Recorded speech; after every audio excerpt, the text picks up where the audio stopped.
Hey guys, welcome back. ये हमारा science fiction movie series का एपिसोड 8 है, जिसके अंदर हम 2017 की सबसे बेस्ट साइंस फिक्शन मूवीज की बात करने वाले हैं।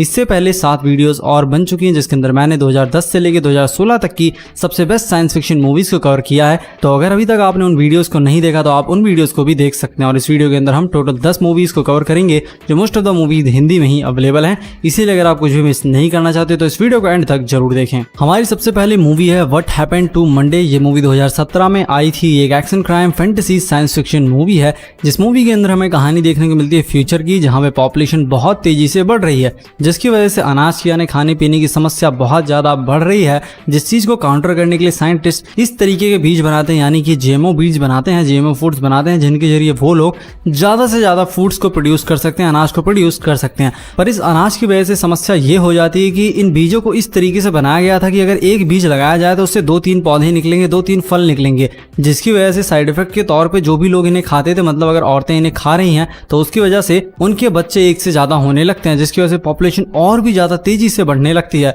जिसे रोकने के लिए वन चाइल्ड पॉलिसी लाई जाती है, यानी कि अगर किसी के एक से ज्यादा बच्चे होंगे तो एक बच्चे को छोड़ के बाकी सभी बच्चों को सरकार स्लीपिंग चैम्बर्स के अंदर डाल देगी, तब तक के लिए जब तक फूड क्राइसिस खत्म नहीं हो जाता, यानी कि खाने की समस्या खत्म नहीं हो जाती। इसी बीच कहानी दिखाई गई एक औरत की, जिसके एक साथ 7 बच्चे होते हैं, यानी कि 7 लड़कियां होती हैं जो बिल्कुल एक जैसी दिखती हैं, सातों में कोई भी अंतर नहीं होता। इन्हें जन्म देने के बाद उस औरत की मौत हो जाती है, लेकिन जो लड़कियों के ग्रैंडफादर हैं वो उनको पालने का निर्णय लेते हैं, यानी कि वो उन्हें गवर्नमेंट को किसी भी हालत में नहीं देना चाहते, जिसके लिए वो डॉक्टर के साथ मिलकर उन 7 को अपने घर ले आते हैं और एक प्लान बनाते हैं ताकि गवर्नमेंट उन लोगों को छू भी ना सके। वो हर लड़की का नाम डेज के हिसाब से रख देते हैं, मतलब कि मंडे, ट्यूसडे, वेडनेसडे ऐसे नाम रख देते हैं, और हर लड़की को उनके डेज के हिसाब से, उनके नाम के हिसाब से बाहर जाने की परमिशन दी जाती है। मतलब कि जिस लड़की का नाम मंडे है वो मंडे को बाहर जाएगी, ट्यूसडे को बाहर जाएगी, इसी तरह करके बाकी लड़कियां भी बाहर जाएंगी। पर एक दिन अचानक से मंडे लापता हो जाती है, जिसके बाद ट्यूसडे से ढूंढने के लिए जाती है ट्यूसडे वाले दिन, और वो भी लापता हो जाती है। ऐसे में आगे ये लड़कियां क्या करती हैं, क्योंकि अगर ये बाहर गई तो गवर्नमेंट को पता लग जाएगा और गवर्नमेंट इन लोगों को मरवा देगी। आगे क्या होगा आप इस मूवी के अंदर देखिए। आप इस मूवी को इंग्लिश लैंग्वेज में प्राइम वीडियोस पर देख सकते हैं। इस मूवी को रेटिंग्स में 6.8 आउट ऑफ 10 IMDb पर। हमारी नेक्स्ट मूवी है पावर रेंजर्स, जो मूवी 2017 में आई थी। ये action adventure science fiction fantasy movie है। हो सकता है मोस्ट ऑफ द लोगों को पता ही ना हो कि पावर रेंजर्स के ऊपर कोई मूवी बनी है, पर इसके ऊपर मूवी बनी है।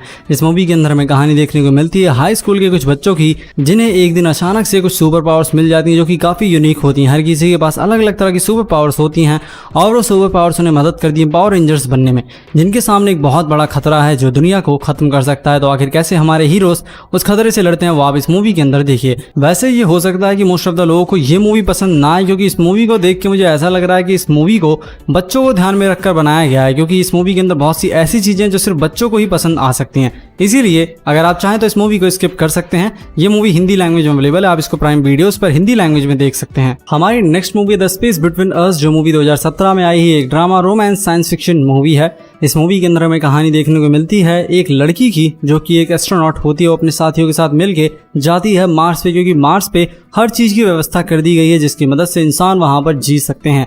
इसीलिए ये सबसे पहला स्पेस मिशन है, जिसके अंदर इंसान मार्स पर जाएंगे रहने के लिए, वो भी काफी सालों के लिए। पर यहाँ पे समस्या ये हो जाती है कि जो लड़की, जो फीमेल एस्ट्रोनॉट है, वो प्रेग्नेंट होती है, और इसके बारे में नासा को कुछ भी पता नहीं होता, और स्पेस में यानी कि मार्स पे वो एक लड़के को जन्म देती है। पर यहाँ पे समस्या ये होती है कि ये बच्चा मार्स की ग्रेविटी में पला बड़ा होता है, जिसकी वजह से इसकी बोन्स इतनी स्ट्रांग नहीं होती कि ये अर्थ की ग्रेविटी को सह सके। कहानी 16 साल बाद की दिखाई गई है, जहाँ पे ये काफी बड़ा हो गया। ये अपने नाना से, जो कि नासा के अंदर ही काम करते हैं, उनसे जिद करता है कि इसे अर्थ पर आना है। वो कुछ समय के लिए इसे अर्थ पर लेकर आते हैं ताकि ये कुछ समय के लिए अर्थ पर रह सके, वो भी साइंटिस्ट और डॉक्टर्स की निगरानी में, ताकि इसे कोई भी समस्या ना हो, क्योंकि अगर ये ज्यादा समय तक अर्थ पे रहा तो इसकी मौत भी हो सकती है। लेकिन समस्या तब खड़ी हो जाती है जब ये उस जगह से भाग जाता है। इसे अर्थ के बारे में कुछ भी नहीं पता, यहाँ पे किस तरीके के जानवर हैं, यहाँ पे कैसे लोग हैं, क्योंकि मार्स पे तो इसने हर तरफ रेगिस्तान ही देखा है, जहाँ पे पानी की एक बूंद भी नहीं दिखती। और वहाँ का एटमॉस्फेयर, यानी कि मार्स का एटमॉस्फेयर पृथ्वी से बहुत ज़्यादा अलग है। वहाँ के लोग यहाँ के लोगों से बहुत ज़्यादा अलग हैं, क्योंकि वहाँ पे सिर्फ साइंटिस्ट ही होते हैं। ऐसे में इसका क्या होता है वो आप इस मूवी के अंदर देखिए।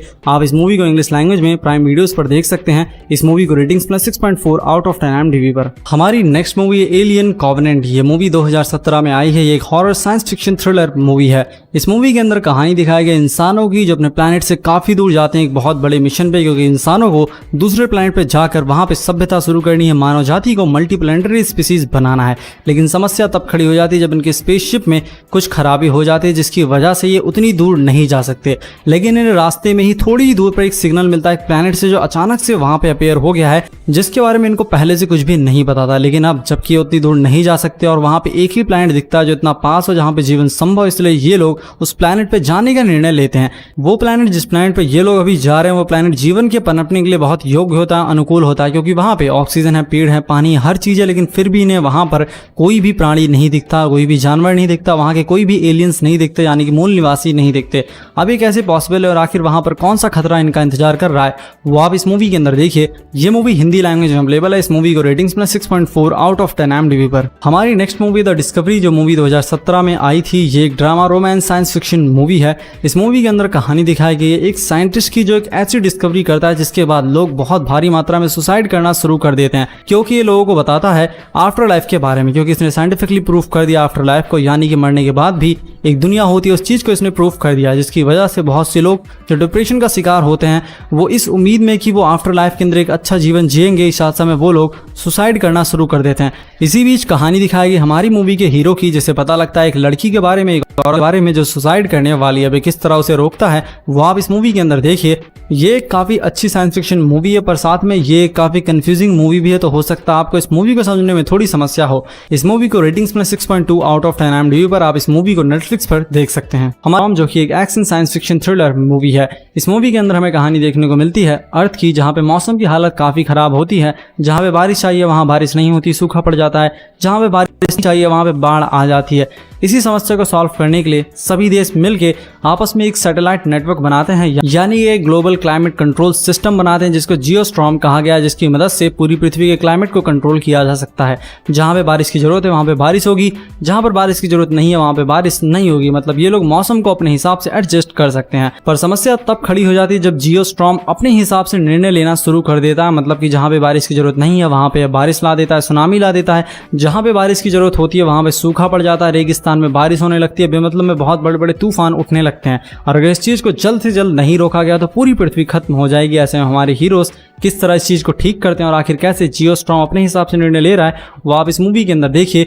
ये मूवी इंग्लिश लैंग्वेज में अवेलेबल है। इस मूवी को रेटिंग्स में 5.3 आउट ऑफ 10 IMDb पर। हमारी next movie Valerian and the city of 1000 planets, ये मूवी 2017 में आई थी। एक action adventure fantasy science fiction movie है। इस मूवी के अंदर आपको कहानी देखने को मिलेगी इंसानों की, जिनका संपर्क एक दिन एलियंस से हो जाता है, जिसके बाद बहुत से और एलियंस से इंसानों का संपर्क होता है और धीरे धीरे कई हजारों साल में इंसान मल्टीप्लैनेटरी स्पीसीज बन जाते हैं। और ये सभी एलियंस और इंसान मिलके एक ऐसी जगह बनाते हैं जिसे 1000 प्लैनेट्स का घर कहा जाता है। मतलब वहां पे अलग अलग प्लैनेट्स के अलग अलग एलियंस, अलग अलग प्रजाति के लोग आए हैं जो अपनी टेक्नोलॉजीज एक दूसरे के साथ बांट रहे हैं। पर समस्या तब खड़ी हो जाती है जब इस पूरी जगह जिसे अल्फा कहा जाता है वहां पे एक बहुत बड़ी प्रॉब्लम जन्म ले लेती है उसके बिल्कुल कोर में, यानी कि सेंटर में। तो आखिर हमारे हीरोज किस तरह इस समस्या से निपटते हैं वो आप इस मूवी के अंदर देखिए। ये मूवी हिंदी लैंग्वेज में अवेलेबल है। इस मूवी को रेटिंग्स में 6.4 आउट ऑफ 10 IMDb पर। हमारी नेक्स्ट मूवी है Godzilla planet of the monsters. ये मूवी 2017 में आई थी। एक एनिमेशन एक्शन एडवेंचर मूवी है।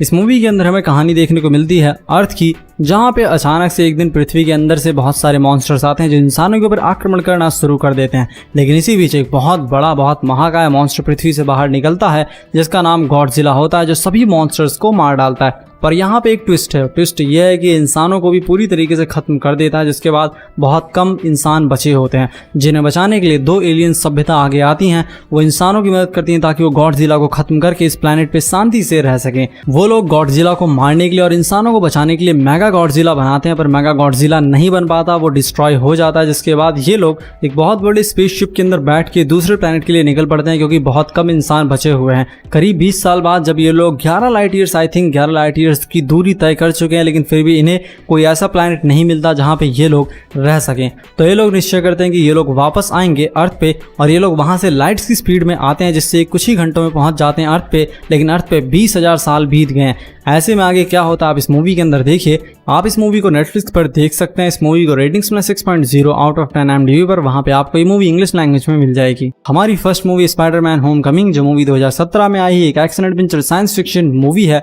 ये मूवी एमसीयू की सबसे पहली स्पाइडरमैन मूवी है। हमने सबसे पहले एमसीयू के अंदर स्पाइडरमैन को देखा था Captain America Civil War movie के अंदर, और इसके अंदर हमें पूरी की पूरी स्पाइडरमैन की कहानी देखने को मिलेगी, जहां पर पीटर पार्कर अपनी हाई स्कूल लाइफ को और सुपर हीरो लाइफ को बैलेंस करने की कोशिश कर रहा है। उसी बीच उसे पता लगता है कि कुछ बहुत खतरनाक लोग जिनके पास एलियन टेक्नोलॉजी है, वो लोग स्टार्क टेक को लूटने वाले हैं, यानी कि टोनी स्टार्क को लूटने वाले हैं। ऐसे में आगे स्पाइडरमैन कैसे उन्हें रोकता है वो आप इस मूवी के अंदर देखिए। इस मूवी को आप हिंदी लैंग्वेज में देख सकते हैं प्राइम वीडियोस पर। इस मूवी को रेटिंग्स में है 7.4 आउट ऑफ 10 IMDb पर। सो गाइस, मुझे आशा है कि आपको वीडियो काफी पसंद आई होगी। अगर आपको वीडियो पसंद आई, वीडियो को लाइक कीजिए, चैनल को सब्सक्राइब कीजिए। मैं मिलता हूँ आपसे अपनी अगली वीडियो में, तब तक के लिए धन्यवाद।